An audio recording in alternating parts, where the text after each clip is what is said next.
Doctor Baba Saheb Ambedkar open university.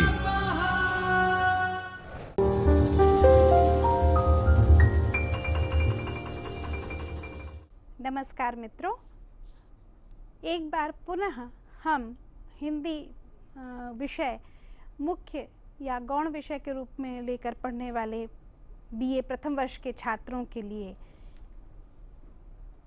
द्वितीय प्रश्न पत्र हिंदी कविताएं के प्रथम ब्लॉक हिंदी काव्य परिचय के चौथी इकाई आदि और मध्यकालीन कविता को लेकर प्रस्तुत हुए हैं।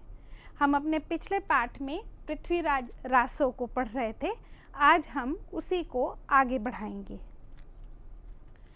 पिछले बार हमने 4 उसके कवित्त पढ़े थे, आज हम 5वें कवित्त पर जाते हैं। पद्मावती समय, पद्मावती नामक अध्याय से यह अंश लिया गया है, जो कि पृथ्वीराज रासो का 20वां समय है और इसमें पद्मसेन की पुत्री पद्मावती के नखशिख का सौंदर्य वर्णन है। पिछली बार हम बता रहे थे कि किस प्रकार उपमाएं सारी झूठी हो गई, अब उपमाएं सारी फीकी पड़ गई उपमेय यानी पद्मावती के सौंदर्य के सामने, और विधाता ने, ब्रह्मा ने मानो उसको कामदेव की पत्नी रति के रूप में ही रच दिया। उसी को आगे बढ़ाते हैं। मानहु काम कामनीय रचिय, रचिय रूप की रास। मानो कि विधाता ने काम की कामनी कामदेव की पत्नी रति के रूप में उसको रचा और रचिय रूप की रास। और इस रूप के सौंदर्य के परम उल्लास को, परम चरमोत्कर्ष को उन्होंने पद्मावती के रूप में रच दिया। पशु पंछी मृग मोहिनी सुर नर मुनियर पास। पशु पक्षी मृग सबको मोहित करने, सुर नर मुनि सबको मोहित करने वाली, सबको आश्चर्य में डाल देने वाला, ऐसा उसका सौंदर्य बना। और इतना ही नहीं, मैंने शारीरिक सौंदर्य तो उसका था ही, लेकिन बुद्धि और विद्या में भी वो उतनी ही आगे थी, उतना ही वो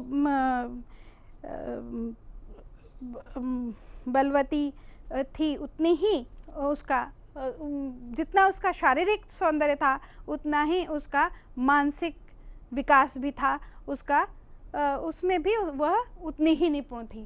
सामुद्रिक लक्षण सकल, है ना, सामुद्रिक ज्योतिष शास्त्र, ज्योतिष शास्त्र में बताया गया है कि किस प्रकार के मनुष्य, किस प्रकार के लक्षणों से युक्त मनुष्य श्रेष्ठ मनुष्य होते हैं, और उस सारी लक्षणों के अनुसार वो सारे लक्षण जो सकल, सारे संपूर्ण लक्षण उस सामुद्रिक शास्त्र, ज्योतिष शास्त्र के अनुसार जितने भी लक्षण स्त्री के बताए गए हैं वो सब उसमें थे।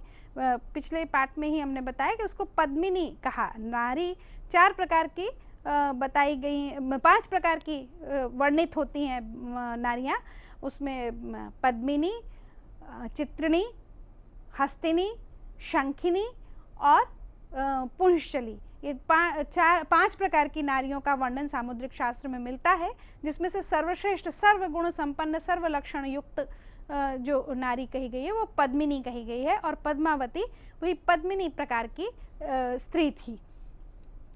64 कला सुजान, 64 कलाओं की वो ज्ञाता थी, उसको अच्छी तरह से 64 कलाएं, 64 कलाओं में संगीत, नृत्य, वाद्य और इसी तरह की जो नागरिक होने के लिए एक अच्छा संस्कारी व्यक्ति होने के लिए, जो समाज में जिसकी प्रतिष्ठा हो, जो समाज में जो हर तरह के कार्य, हर तरह के कला में निपुण हो, वो 64 कला युक्त कहा जाता है।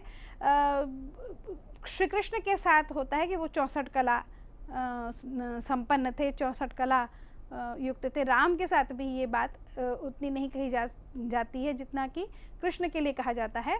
और फिर यहाँ पर हमारे कवि चंद बरदाई जी वर्णन कर रहे हैं कि पद्मावती इस प्रकार की स्त्री हुई जो 64 कला में निपुण थी। जानी चतुर्दश अंग षट रति बसंत परमान, है ना। और विद्याएं भी 14 विद्याएं, 6 अंग समेत 14 विद्याएं उसको प्राप्त थी। 14 विद्याओं का उन्होंने अध्ययन किया था। 14 विद्याएं कौन कौन सी? तो कहा गया है 4 वेद, ऋग्वेद, यजुर्वेद, सामवेद, अथर्ववेद, और उनको समझने के लिए जो 6 वेदांग कहे गए हैं, शिक्षा, कल्प, व्याकरण, निरुक्त, छंद और ज्योतिष, ये 4 और 6 मिला के 10 हुए। इसके अलावा मीमांसा और न्याय, ये दर्शन के हैं, और पुराण और धर्मशास्त्र, ये 4।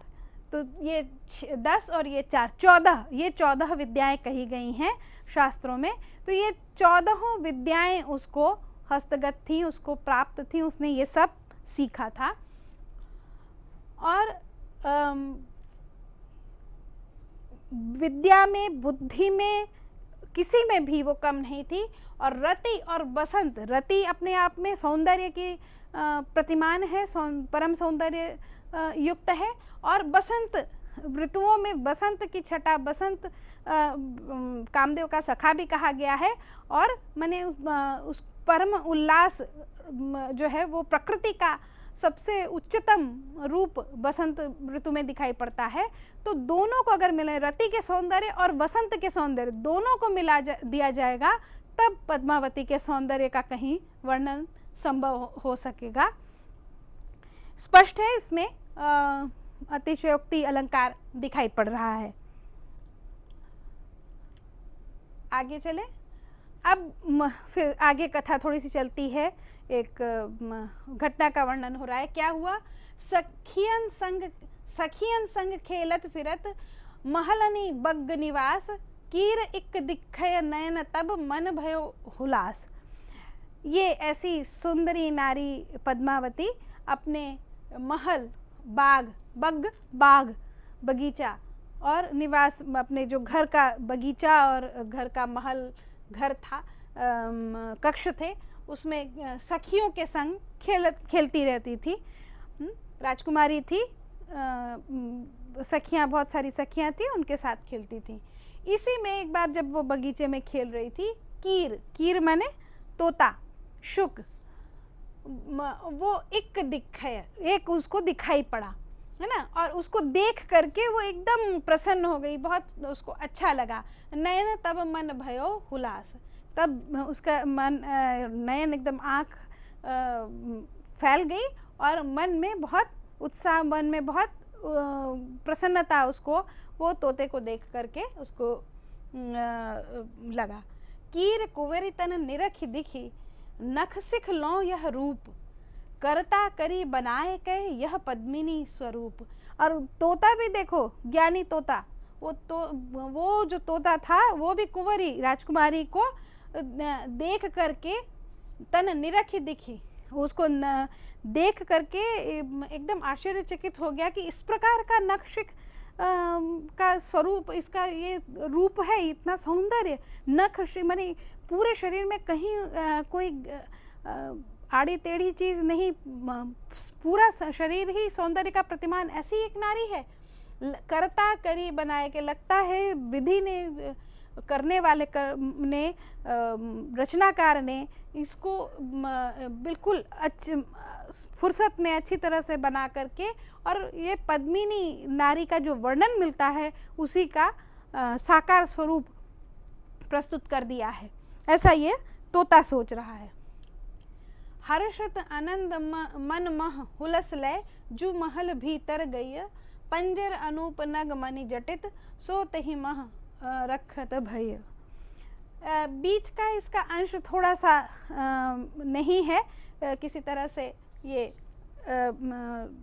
पाठ में नहीं आने पाया है। इसमें ये शुक जो है वो देखता है पद्मावती को पद्मावती देख के प्रसन्न होती है उसको। और जो इतना सौंदर्य है उसमें बताया था कि बिंब फल जैसा उसका अधर है, और जो तोते होते हैं उनको बिंब फल बहुत पसंद होता है। तो एकदम उसको लगा कि ये तो बिंब फल ही रखा हुआ है, और वो तोता उसको खाने के लिए जाता है, और जैसे ही समीप पहुंचता है तो पद्मावती उसको पकड़ लेती है, और पकड़ करके हर्षित, तो ये जब वो तोते को पकड़ पाती है तो उससे मन में हरखत आनंद मन में बहुत उसको आनंद हो जाता है, बहुत प्रसन्नता हो जाती है, और प्रसन्नता पूर्वक वो उसको महल के भीतर, अपने घर कक्ष के भीतर, अपने घर के भीतर ले जाती है। और पिंजरा, एक पिंजरा अनूप, जिसकी उपमा नहीं दी जा सके, ऐसा अनूप, ऐसा सुंदर, नगमणि जटित, जिसमें कि मूल्यवान पत्थर, मूल्यवान मणियाँ जटित जड़ी हुई थी, ऐसे उसमें जो है वो उस तोते को, वो जो विशिष्ट तोता था उसको रख देती है। कुटिल केस सुदेश पोहप रचियत पिक सद, कमल गंध वय संध, हंस गति चलत मंद मंद। ये एक वस्तु इस आगे के कथा से जुड़ता हुआ ये एक कवित्त है, जिसमें कि उसके पुनः सौंदर्य, माने अब तोता जो है दिन प्रतिदिन उसके सौंदर्य को देख रहा है कि उसके जो सुंदर उसके केश हैं, वो कैसे घुंघराले केश, उसके खूबसूरत केश हैं, और उसके शरीर से कमल की सुगंध निकलती रहती है, सुगंधित उसका शरीर है। और ऐसे हंस गति, हंस जैसे नजाकत से और धीमे धीमे चलते हैं, ऐसे वो चलती रहती है। वह संधि में है, माने अभी बस युवावस्था, बालपन से युवावस्था की ओर वो बढ़ रही है एकदम। तो ये आगे की फिर वो कथा है, वो तोता सोचता है कि ऐसी जो सर्व गुण संपन्ना, सर्व लक्षण युक्ता जो ये सुंदरी नारी है, इसके पति के रूप में तो पृथ्वीराज को ही होना चाहिए। और आगे की कथा फिर इस प्रकार बनती है कि तोता पृथ्वीराज का वर्णन करता है पद्मावती से, और पद्मावती आसक्त होती है। ये भी बिल्कुल पारंपरिक तरीका है, जिसमें ये तोते के द्वारा या हंस के द्वारा नायक नायिका का मिलन करवाना, नायक को नायिका के गुण बताना, और नायिका को नायक के गुण बताना, और एक दूसरे को बिना देखे ही इस वर्णन के कारण एक दूसरे के प्रति आसक्त होना, ये प्राचीन परंपरा रही है काव्यों की, भारतीय काव्यों में, संस्कृत के महाकाव्यों में इस प्रकार की परंपरा दिखाई पड़ती है। उसी का परंपरा का पालन यहाँ चंद्रबरदाई ने भी किया है। और फिर ये कथा आगे चलती है, और पृथ्वीराज का विवाह पद्मावती से होता है। अंत में ये अंश आपके पाठ में रखा है, थोड़ा सा समझने के लिए। आपको एक बानगी समझ में आई होगी कि पृथ्वीराज रासों में वस्तुतः है क्या और किस तरह से ये लिखे गए हैं। इसके काव्य सौंदर्य के विषय में हम पढ़ते समय थोड़ा थोड़ा बात करते गए थे कि परंपरा अनुसार नारी का नक्शिक वर्णन, इस जो खास पाठ आप में रखा है, ये जो 10 कविता हमने पढ़े, उसमें नारी के नक्शिक का वर्णन है, परंपरा अनुसार है। ऐसा ही महाकाव्यों में मिलता रहा है, वैसा ही चंद्रबरदाई ने किया है, और बहुत सफलतापूर्वक किया है, बहुत अच्छे ढंग से किया है। अलंकारों से भरी होती थी, अलंकार बहुत महत्वपूर्ण होते थे महाकाव्यों में। तो उत्प्रेक्षा, अतिशयोक्ति, अनुप्रास आदि अलंकारों का प्रयोग है। यमक अलंकार भी दिखाई पड़ते हैं अन्य स्थानों पर। इस अंश में संभवतः यमक अलंकार नहीं आया है, आया। इसके अलावा भी बहुत सारे अलंकारों का प्रयोग उन्होंने किया है। भाषा यह डिंगल कहलाती है, मिश्रित है, मैंने इसमें कुछ अंश कुछ शब्द ब्रज के भी मिलेंगे, कुछ राजस्थानी बोलियों के मिलेंगे, और इस तरह से ये एक, और कुछ में एक बिल्कुल आधुनिक भाषा के शब्दों का भी जो आगे चल कर के आज भी प्रयुक्त होते हैं ऐसे भी शब्द, उसमें मैंने जो हिंदी परिनिष्ठित हिंदी बाद में बनी उसके भी कुछ शब्द इसमें दिखाई पड़ते हैं। ये बहुत ही महत्वपूर्ण है इस बात को समझने के लिए कि हिंदी भाषा का विकास किस प्रकार हुआ। हिंदी भाषा के विकास के क्रम में उसकी पूरी प्रवाह में ये बहुत ही महत्वपूर्ण रचना है पृथ्वीराज रासो। और उसमें सभी जो पुरानी हिंदी का विकास, आधुनिक हिंदी का विकास जिन जरिए से हुआ, जिन भाषाओं से हुआ, जिन बोलियों से हुआ, उन सभी के रूप इसमें मिलते हैं। कुछ एक यहाँ पर हमने रखा है आपके लिए कि आप अगर पृथ्वीराज रासो के विषय में और जानना चाहें तो आप इन स्थलों पर देख सकते हैं। इसमें एक ये rajteachers.com है। ये वस्तुतः तो स्कूली बच्चों के लिए पाठ तैयार किया है, लेकिन काफ़ी अच्छा तैयार किया गया पाठ है। और उसमें आपको इस खास पद्मावती समय, ये जो आपका पाठ है, वही पाठ उनके 11वीं कक्षा में भी उसका एक अंश है। तो वो आप वहाँ से देख सकते हैं। इसका व्याख्या और इसकी पूरा वर्णन, एक एक शब्द का अर्थ, ये सारी चीज़ आपको यहाँ से इसमें मिल जाएगी। आप नोट कर सकते हैं। rajteachers.com, www.rajteachers.com आप डालेंगे गूगल सर्च में। आप अगर गूगल सर्च में पृथ्वीराज रासो पद्मावती समय ऐसा डालते हैं तो भी ये बताएगा, और सीधे आप इसको भी डाल करके उसको देख सकते हैं। एक बार पढ़ना चाहिए। दूसरा जो मैं बात कर रही थी कि इसके समय के संबंध में बहुत सारी चर्चाएं हैं, इसके पाठ के संबंध में बहुत सारे चर्चाएं हैं, वाद विवाद हैं, लोग विद्वानों के अलग अलग मत हैं। इसको एक बहुत ही सुंदर व्याख्यान दिल्ली विश्वविद्यालय से जुड़े हुए कॉलेज की एक सीनियर प्रोफेसर, एसोसिएट प्रोफेसर हैं मैडम, उन्होंने यूट्यूब पे उनका व्याख्यान है। ये व्याख्यान आप पढ़ें तो आप लाभान्वित होंगे। आपको पृथ्वीराज रासो के संबंध में बहुत सारी जानकारियाँ मिलेंगी। इसके अलावा अगर पुस्तक आपको पढ़ना है, आप लाइब्रेरी से लेकर के पढ़ सकते हैं। पृथ्वीराज रासो भाषा और साहित्य, ये नामवर सिंह जी की रचना है। आज डॉक्टर नामवर सिंह जी अधिकारी विद्वान है रासो के। उन्होंने अपने गुरु आचार्य हजारी प्रसाद द्विवेदी के साथ मिलकर के रासो पर बहुत सारा काम किया है और बहुत सारे विवादों के निराकरण का भी प्रयास किया है। तो उनकी ये जो पुस्तक है पृथ्वीराज रासो भाषा और साहित्य, ये महत्वपूर्ण पुस्तक है और आप इसको देख सकते हैं और इससे लाभ उठा सकते हैं। आज के लिए हम इतना ही रखते हैं। इसके संबंध में आपको अगर कोई आवश्यकता हो पूछने की, तो आप निश्चित रूप से विश्वविद्यालय का संपर्क कर सकते हैं, मेरा संपर्क कर सकते हैं और मैं हर समय आपकी शंकाओं के समाधान का प्रयास करूँगी। आप मेरे ईमेल आईडी नोट करके रखें। इस ईमेल आईडी पर आप अपना कोई भी प्रश्न भेज सकते हैं।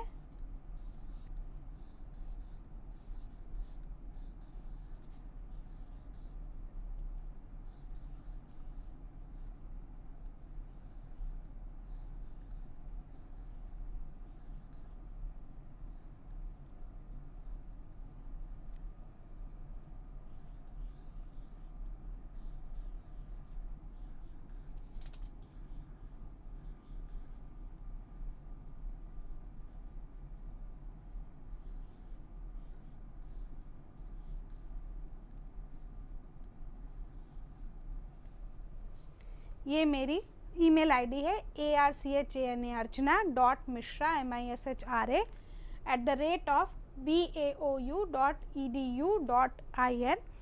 इस पर आपकी कोई भी शंका आपको हो, कोई भी प्रश्न हो, आप ईमेल कर सकते हैं। आपको निश्चित रूप से जवाब मिलेगा। आप पढ़ें। शुभकामनाओं सहित नमस्कार। स्वाध्यायः परः।